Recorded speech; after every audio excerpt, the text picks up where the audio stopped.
So friends, let's start with today's lovely pitler recipe. Now here in a mixer jar, I'm going to add 2 green chillies that I've just cut up into 4s and about 6 large cloves of garlic. And I'm going to grind this to a very coarse paste. Now I'm going to transfer this paste to a bowl so it becomes easier to use for the recipe. So now in a pot or a pan, I'm going to add 1 tablespoon of oil, heat it up. Once the oil is hot, I'm going to add half a teaspoon of mustard seeds. Let the mustard seeds splutter like this. Then we're going to add half a teaspoon of cumin seeds or jeera, followed by half a teaspoon of asafotedia or hing and half a teaspoon of turmeric powder or haldi powder. Now we're going to add this ground paste and we're going to fry this paste really well till the aroma of the chilies and you get the aroma of the chilies and the garlic and the rawness of the garlic goes away.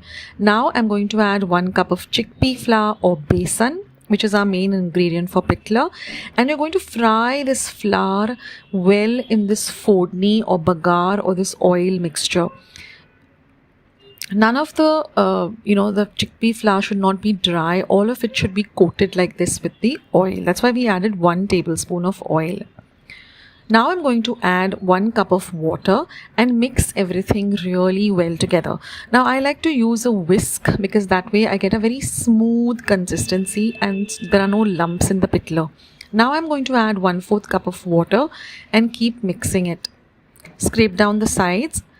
And again, I'm going to add some water. In total, I've added about 2 cups of water because the mixture starts thickening very fast.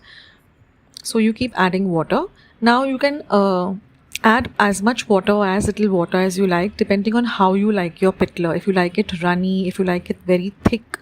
I like it semi-thick, so I just keep it to a consistency like this. Now I'm going to add some salt to taste and mix the salt in very well. Keep scraping down the sides. And now I'm going to add 7 to 8 kokums or amsol. This is very important for the pitler. Again, mix everything well. Now I'm just going to add 1 tablespoon of coriander. I am going to add 1 more tablespoon later on for garnish, but now I'm just going to add 1 because I like the flavor of this coriander in the pitler. Now we're going to cover and cook this for a whole 10 minutes, but stirring in intervals, and keep it on a very low flame and keep stirring in between, but be very gentle. Try not to break the amsula. So, you can use a soft spatula like this and just keep stirring so that it doesn't stick to the bottom. And now I'm just going to turn off the heat and add 1 tablespoon of fresh coriander leaves, and our lovely pitler is all ready to enjoy.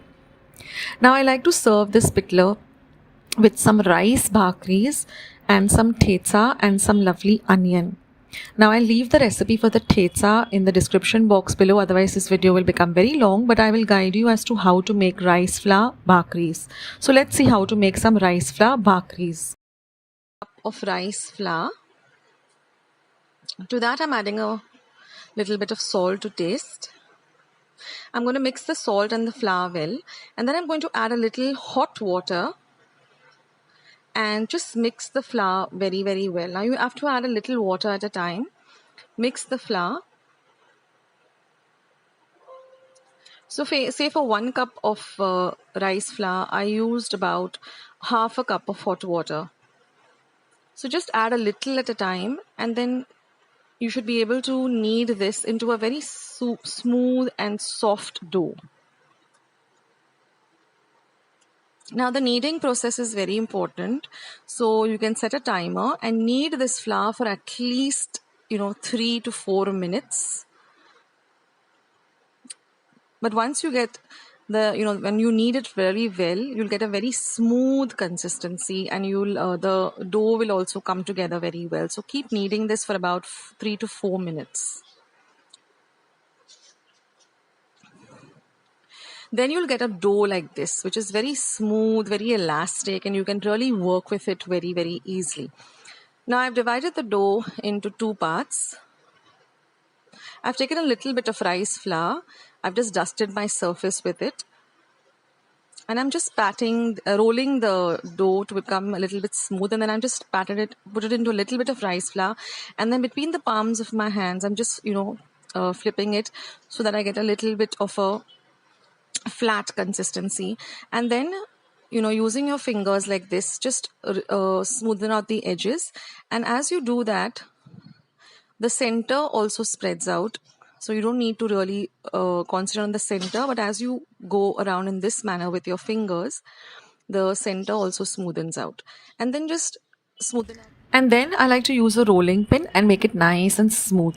Now I have my tawa or my pan heating up. I'm just going to place it, and I'm going to brush some water on the top of the bhakri. Now, ideally they do it with your hands, but I like to use the silicone brush. It makes work very easy. And then flip it on the other side and cook it. And after some time, you will see that it starts to swell up like this. So take it out. So it swells up like this. Once it swells up on one side, that means it's all ready and done. So you just take it out in a plate, and then you're going to drizzle it with some lovely clarified butter or ghee. These bhakris are so soft and so delicious, and they go very well with pitler.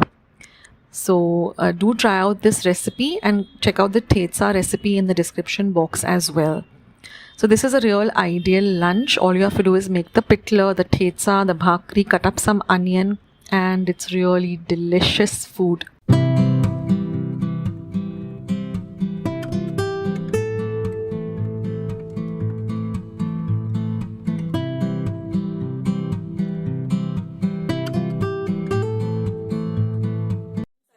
Today's recipe as well as today's video, and if you would like to see more videos like this, then don't forget to leave this video a big thumbs up.